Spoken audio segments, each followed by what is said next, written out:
Good morning students, आप सभी अपनी नैतिक शिक्षा की किताब निकाल लीजिए। इसमें पेज नंबर 20 पार्ट 7 उच्च चरित्र के धनी छत्रपति शिवाजी निकालिए। वीरबल छत्रपति शिवाजी केवल तलवार के ही धनी नहीं थे, अपितु वे उच्च चरित्र के स्वामी भी थे। वे पर नारी को माता समान समझते थे, सभी धर्मों का आदर करते थे। उन्होंने अपने सैनिकों को स्पष्ट आदेश दे रखा था कि वे किसी भी नारी को बंदी न बनाएं, किसी भी मस्जिद को क्षति न पहुँचाएं और कुरान शरीफ का नादर नहीं करें। इस पाठ में आपको छत्रपति शिवाजी के बारे में बताया गया है। छत्रपति शिवाजी केवल तलवार के ही धनी नहीं थे, वे एक उच्च चरित्र के धनी भी थे। उनका चरित्र ऊंचा था। वे पर दूसरी स्त्री को माता के समान समझते थे और सभी धर्मों का आदर करते थे। उन्होंने अपने सैनिकों को यह भी बोल रखा था कि वे किसी भी नारी को बंदी ना बनाएं और किसी भी मस्जिद को नुकसान ना पहुँचाएं, कुरान शरीफ का अनादर ना करें। सन 1648 में शिवाजी के सेनापति सोनदेव ने कल्याण के किले पर अचानक आक्रमण करके उसे जीत लिया। उन्होंने कल्याण के मुसलमान सूबेदार मुल्ला अहमद की पुत्रवधू गौहर बानो को, जिसका सौंदर्य अद्भुत था, बंदी बना लिया।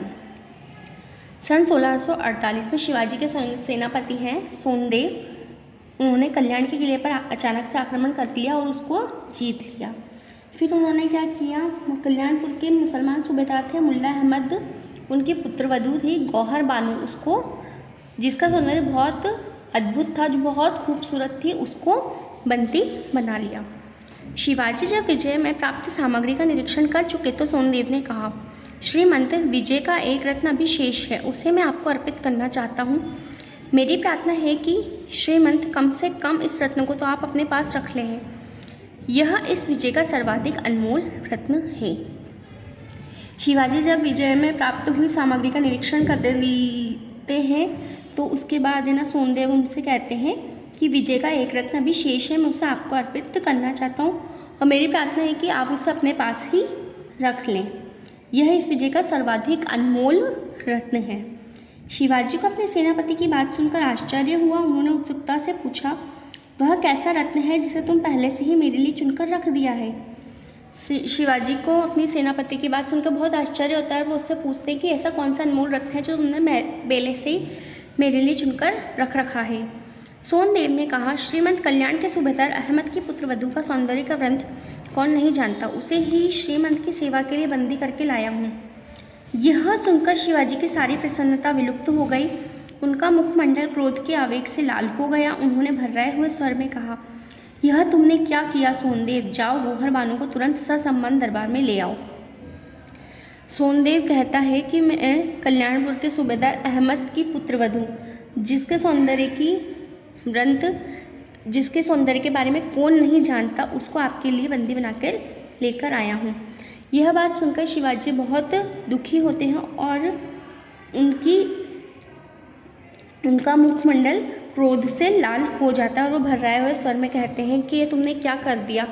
जाओ, गौहर बानो को ससम्मान दरबार में लेकर आओ।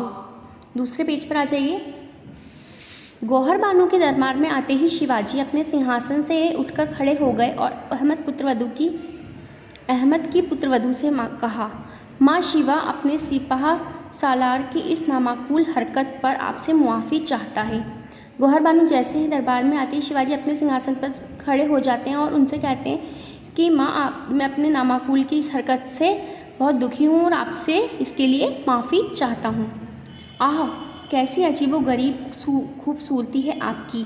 आपको देखकर मेरे दिल में सिर्फ एक बात उठ रही है, कहीं मेरी माँ में आपकी सी खूबसूरती होती तो मैं भी बदसूरत ना होकर खूबसूरत शख्स होता। वो कहते हैं, आह, कितनी अजीबोगरीब खूबसूरती है आपकी। आपको देखकर मेरे दिल में एक बात आ रही है कि अगर मेरी माँ भी आप जैसी ही खूबसूरत होती तो मैं भी बदसूरत ना होकर एक खूबसूरत शख्स होता। माँ, आपकी खूबसूरती को मैं सिर्फ एक काम में ला सकता हूँ, उसको हिंदी विधि से पूजन करूँ, इसकी इस्लामी तरीके से इबादत करूँ। आप ज़रा भी परेशान ना हो माँ, आपको आराम, इज़्ज़त, हिफाजत और ख़बरदारी के साथ आपके शौहर के पास पहुँचा दिया जाएगा बिना देरी के फ़ौरन। फिर वो कहते हैं कि मैं आपकी खूबसूरती को सिर्फ एक काम में ला सकता हूँ, हिंदी विधि विधान से इसकी पूजा कर सकूँ, इस्लामिक धर्म के अनुसार इसकी इबादत कर सकूँ और आप बिल्कुल भी परेशान ना हो, आपको हिफाजत के साथ अपने शौहर के पास जल्द से जल्द पहुँचा दिया जाएगा। फिर उन्होंने सोनदेव से कहा, आवाजी, तुमने ऐसा काम किया है जो कदाचित क्षमा नहीं किया जा सकता। शिवा को निकट से जानते हुए भी तुम्हारा साहस ऐसा घृणित कार्य करने को कैसे हुआ? हिंदू होते हुए भी शिवा के लिए इस्लाम धर्म पूज्य है। शिवा हिंदू और मुसलमान प्रजा में कोई भेद नहीं समझता। फिर वो सोनदेव से कहते हैं कि तुमने ऐसा काम किसे कर दिया?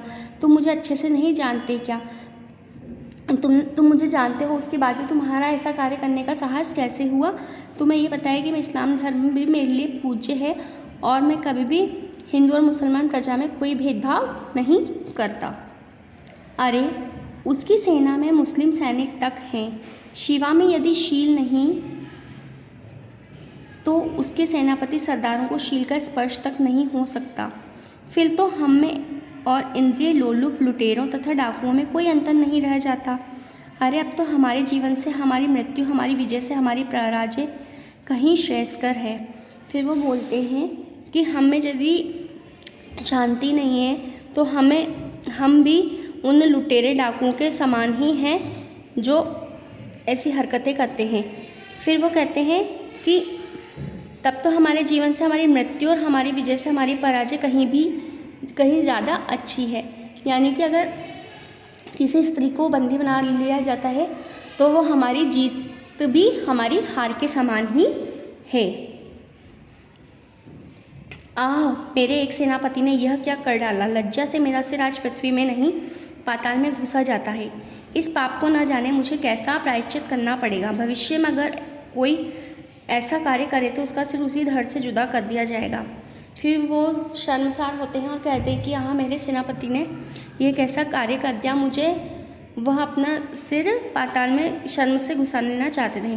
फिर वो कहते हैं कि इस पाप का मुझे कैसे प्रायश्चित करना पड़ेगा। अगर भविष्य में किसी ने ऐसा कार्य दोबारा किया तो उसका सिर सर से धड़ से अलग कर दिया जाएगा। शिवाजी का सिर झुक जाता है। अहमद की पुत्र वधू कनखियों से शिवाजी की ओर देखती है। उच्च चरित्र के धनी शिवाजी के इस पश्चाताप को देखकर उसकी आंखों से आंसू छला आते हैं। शिवाजी का सिर झुक जाता है। फिर अहमद की पुत्र वधू उन्हें देखती है और वह शिवाजी के उच्च चरित्र को देखकर उसकी आंखों में आंसू आ जाते हैं। धन्य है भारत माता के ऐसे वीर सपूत जिसका उज्जवल चरित्र हमारी पावन धरोहर है। वो ये कहते हैं कि इसमें ये बताया, धन्य है ऐसी भारत माता के वीर सपूत जिनका उज्जवल चरित्र हमारे पावन धरोहर है। हमारे लिए बहुत पावन है उनका चरित्र। शिक्षा, उच्च चरित्र से ही व्यक्ति महान बनता है। इस पाठ से हमें शिक्षा मिलती है कि अच्छे चरित्र से ही व्यक्ति महान बनता है। इस पाठ को आप दोबारा से पढ़िए और समझिए।